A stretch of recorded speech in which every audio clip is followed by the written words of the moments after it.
Friends, तो कैसे हैं आप सब। आज है डे 33 और 40 days series of advanced cost accounting unit 4 हमारी चल रही है।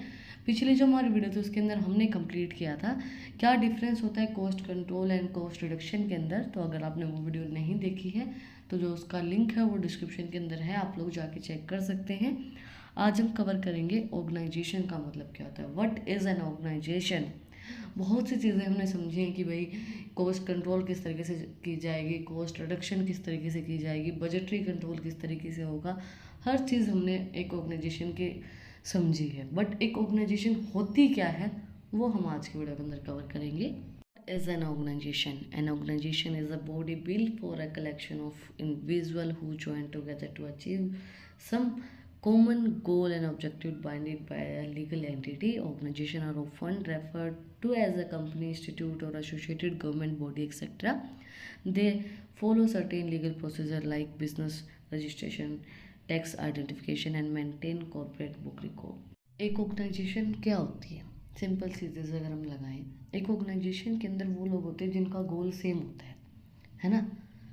तो ऑर्गेनाइजेशन के अंदर बहुत से लोगों को कलेक्ट करके एक अलग अलग इंडिविजुअल हैं, एक साथ मिलके एक कॉमन गोल के साथ एक ऑर्गेनाइजेशन को बनाते हैं और उसके अंदर काम करते हैं अपने ऑब्जेक्टिव को अचीव करने के लिए। बट एक वो लीगल एंटिटी होती है, रजिस्ट्रेशन होता है उसका गवर्नमेंट के अंदर, इसके अंदर आपको टैक्स रजिस्ट्रेशन करवाना पड़ेगा। ये कॉमन सी चीज़ें ऑर्गेनाइजेशन के अंदर होती है। एक लीगल एंटिटी होती है ऑर्गेनाइजेशन, ऐसा नहीं है अगर लीगल नहीं है तो फिर उसके ऊपर रेड पड़ सकती है, नहीं तो एक लीगल एंटिटी होती है। बहुत से लोग, हर एक इंडिविजुअल कलेक्ट होके कॉमन गोल एंड ऑब्जेक्टिव को अचीव करने के लिए साथ मिलके जहाँ पे काम करते हैं उसको ऑर्गेनाइजेशन बोलते हैं। Following are the 6 fundamental points to emphasize the importance of organization. Optimize the use of resources. Organization facilitate the optimized use of human and financial resources. It helps assign job to the right employees and prevent duplication of work. This ensure that resource and efforts are not wasted. देखो simple सी चीज़ बताती हूँ मैं आपको। Organisation है ना, resources का जो हमारे पास हैं उनका भी और लोगों का भी ऑप्टिमाइज यूज़ करने में हमारी हेल्प करता है। इट मीन्स आपने एक चीज़ देखी होगी, कोरोना टाइम में जितनी भी ऑर्गेनाइजेशन बंद हुई है बहुत से लोग बेरोज़गार हो गए हैं क्योंकि चीज़ें बंद हो गई हैं, है ना। बहुत सी चीज़ें बंद हो गई थी। एक ऑर्गेनाइजेशन कितने लोगों को एम्प्लॉयमेंट प्रोवाइड करवाती है। अगर हम एक छोटी सी ऑर्गेनाइजेशन लगाएं, जैसे कोई इंडस्ट्री लगा लें, कोई ऑर्गेनाइजेशन लगाएं, तो उसके अंदर कम से कम 20 एम्प्लॉयज़ लगा लेते हैं, 4-5 उनके मालिक हैं, ठीक है। उसके बाद जो हेल्पर्स होते हैं जो जैसे चाय वाय देते हैं वो लगा लो, 3 वो हैं, ठीक है। 2 वॉचमैन रखे हैं या 1 वॉचमैन रखा है, ठीक है। कम से कम 30 लोगों को काम मिल गया, है ना। 30 लोग बेरोज़गार नहीं हैं। फैक्ट्री है, फैक्ट्री के अंदर लेबर होती है, कम से कम 20 लेबर हैं। 20 लेबर के ऊपर 4-5 एक सुपरवाइज़र है। अलग अलग फैक्ट्रीज़ होती हैं, अलग अलग फैक्ट्री में अलग अलग लेबर हैं, अलग अलग एम्प्लॉयज़ हैं। तो कितने लोगों को रोज़गार मिलता है, रिसोर्स भी एफिशिएंट तरीके से यूज़ हो रहे हैं, एम्प्लॉयज़ को भी रोज़गार मिल रहा है, ऑप्टिमाइज तरीके से हर एक चीज़ों का यूज़ हो रहा है, कोई भी चीज़ वेस्ट नहीं हो रही है। Make administration easier. A good organization structure help with daily operation and long-term strategy. It help employees understand how the company work. It clarify job rules, avoid duplication and waste, and make administration easier. Organization structure जो है वो help करता है जो operations उनको लंबी समय तक चलाने के लिए। एम्प्लॉयज़ को बताता है कि भाई किस तरीके से उनको काम करना है ताकि वो अपने जॉब के लिए क्लेरिफाई रहें, कोई भी चीज़ें दोबारा से ना करें, वेस्ट ना करें, ताकि फिर उससे एडमिनिस्ट्रेशन जो है वो ईजी तरीके से काम करता है। Improve business stability. An organization promotes stability by establishing clear process and structure. It reduces confusion, ensures smoother operation and adaptability. It enhances team collaboration and open communication and effective leadership strategy to make a business more stable. Organisation जो promote करती है clear process and structure को, clearly हर एक चीज़ बताती है कि भाई ये प्रोसेस है, ये स्ट्रक्चर रहेगी, कोई भी कन्फ्यूज़न नहीं करती है। स्मूथर ऑपरेशन को चलाने के लिए क्लियर हर एक चीज़ को बताती है। ये एम्फेसिस करती है कोलैबोरेशन के साथ काम करने के लिए, कम्युनिकेशन ओपन हो, इफेक्टिव लीडर स्ट्रेटजीज़ का यूज़ करो ताकि बिजनेस सुटेबल रहे। एक तो अकेला बंदा अगर कोई चीज़ कर रहा है, कोलैबोरेशन के साथ नहीं कर रहा है, कम्युनिकेट नहीं कर रहा है, अगर कहते हैं ना अगर बताओगे नहीं तो समस्या का हल कैसे होगा, तो ओपन कम्युनिकेशन होगी जिससे कोई भी प्रॉब्लम होती है उसकी सॉल्यूशन हो, समस्या का हल हो। Promote specialisation of individuals and organisation content at deserve range of employees, it structure allow for focused roles and expertise, it empower employees to develop a specialized skill and maximize productivity।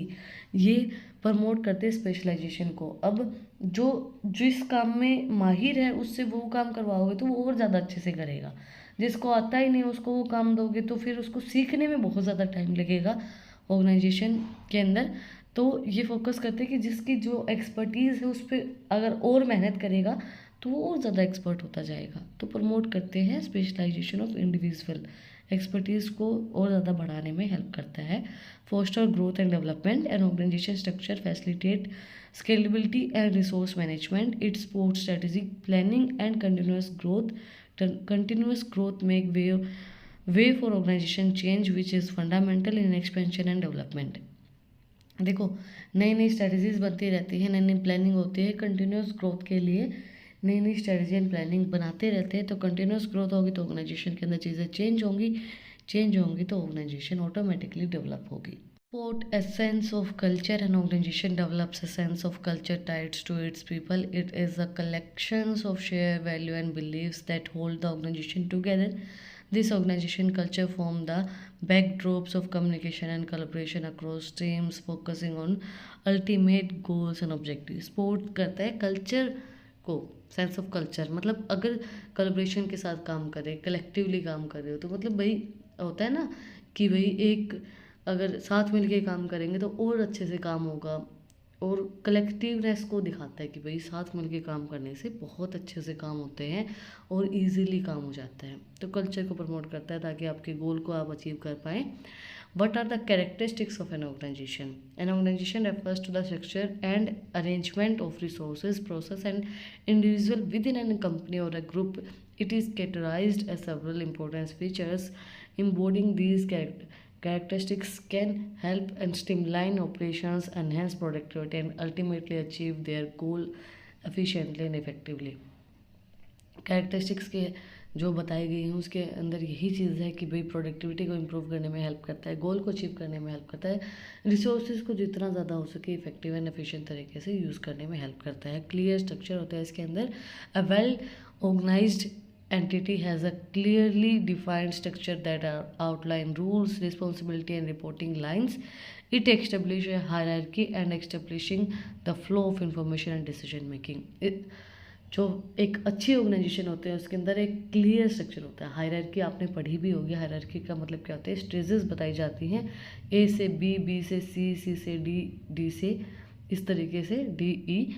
तो एक flow of information किस तरीके से जाएगा वो बताया जाता है कि भाई यहाँ से इंफॉर्मेशन यहाँ तक जानी है, डिसीजन किस तरीके से लेना होता है।